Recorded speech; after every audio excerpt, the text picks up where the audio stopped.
शाळेचा टिफिन असू दे नाही तर ऑफिसचा टिफिन असू दे, रोजच्याच चवीची भाजी खाल्ल्याच्या नंतर कंटाळा येतो. म्हणून आज आपण वेगळ्या पद्धतीने पाणी न वापरता सुकी अशी फ्लावर वाटाणा बटाट्याची भाजी करणार आहोत. चपाती आणि भाजी खूप छान लागते. नक्की एकदा तुम्ही करून बघा.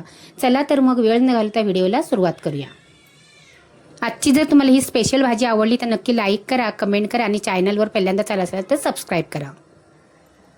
पाण्यामध्ये मीठ आणि हळद टाकून पाण्याला चांगली उकळी आल्याच्यानंतर त्याच्यामध्ये हे फ्लावरचे मोठे मोठे तुकडे करून टाकलेले आहेत आणि लगेच गॅस बंद करायचा आणि झाकून ठेवायचं.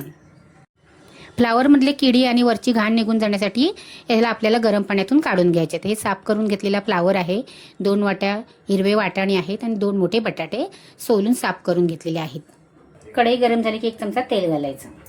तेल सर्वीकडे असं पसरवून घ्यायचं. तेलामध्ये परतून घ्यायचं. अर्धा बटाटा शिजला की त्याच्यामध्ये फ्लावर घालायचा आहे. पण हा फ्लावर मी गरम पाण्यातून काढलेला होता म्हणून मी अर्धा बटाटा शिजल्यावर घालते. पण तुम्ही जर कच्चाच फ्लावर तसाच घातलात ना तर बटाटा आणि फ्लावर एकसाथ घालायचे. फ्रोझन वाटाणे, अर्धा चमचा मीठ, हे सर्व आपल्याला परतून घ्यायचे. परतताना गॅस मोठा करायचा. 80% आपल्याला हे शिजवून घ्यायचे. चांगले परतून घ्यायचे आणि यांना काढून घ्यायचे. फ्लावर वाटाणा बटाटा आपला परतून झालेला आहे. त्याला काढून घ्यायचा आणि पूर्ण एकदम त्याला थंड करून घ्यायचा. पाव चमचा हळद, 1 चमचा घरचा लाल मसाला, पाव चमचा गरम मसाला आणि अर्धा चमचा आलं लसूणची पेस्ट आणि अर्धा चमचा धना पावडर आणि 1 चमचा दही आहे. जर तुमचं आंबटवालं दही असेल ना त्याच्यातलं पाणी काढून टाकायचं आणि दही घ्यायचं. आंबटवालं दही घेऊ नका, गोडवालं दही घ्या आणि चांगलं फेटून घ्यायचं. दही आहे ते चांगलं फेटायचं. असं 1 चमचा हे दही आहे.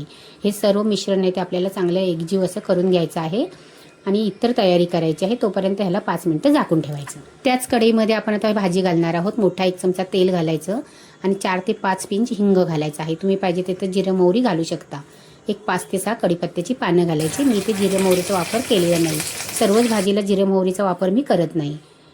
आणि 1 हिरवी मिरची आहे. मिरची तेलात परतली ना की भाजीला चव चांगली येते.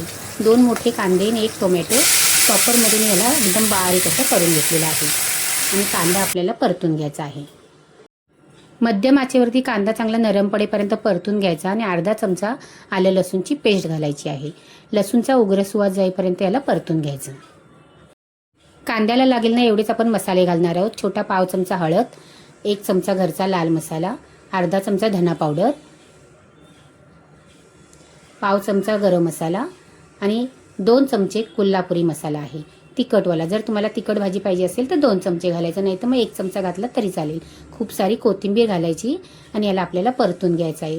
काही सेकंदच परतायचे आणि लगेचच हे आपण मॅरिनेट करून ठेवलेली भाजी आहे ना ती घालायची आणि भाजी आणि कांदा आपल्याला चांगला परतून घ्यायचा आहे कारण आपण त्याच्यामध्ये दही घातलेलं आहे. चांगलं परतून झाल्याच्या नंतरच आपण त्याच्यामध्ये मीठ घालणार आहोत. सुरुवातीला मीठ घालायचं नाही आहे, चवीप्रमाणे मीठ घालायचं. पण मीठ घालताना आपण बटाट्यावर मीठ घातलेलं आहे ना ते लक्षात घेऊनच मीठ घालायचं आहे. तुम्हाला वाटत असेल की सकाळची घाई गडबड असते तर पटकन होणार नाही, पण ही भाजी पटकन होते.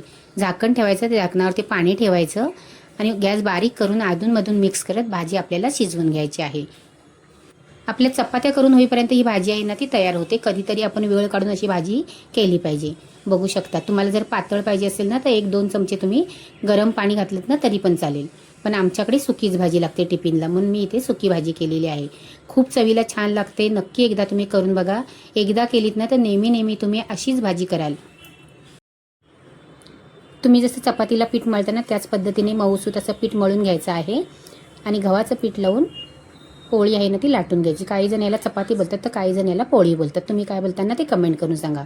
तवा गरम झाला ना की त्याच्यावरती चपाती टाकायची आणि दोन्ही साईडनी खरपूस अशी तिला भाजून घ्यायची आहे. सकाळच्या घाई गडबडीमध्ये आम्ही चपातीमध्ये तेल किंवा पीठ काहीच भरत नाही. अशाच फक्त चपात्या लाटून घेतो. तरी पण एकदम मऊ लुसलुशीत अशा चपात्या तयार होतात. बघू शकता तुम्ही किती मऊ चपाती आहे ती. आजची ही मऊ लुसलुशीत चपाती आणि ही सुकी भाजी आवडली तर नक्की लाईक करा, कमेंट करा, तुमच्या मित्रमंडळींना शेअर करा. वेळात वेळ काढून तुम्ही माझे व्हिडिओ बघता त्याबद्दल मी तुमचे खूप खूप मनापासून आभार मानते. थँक्यू.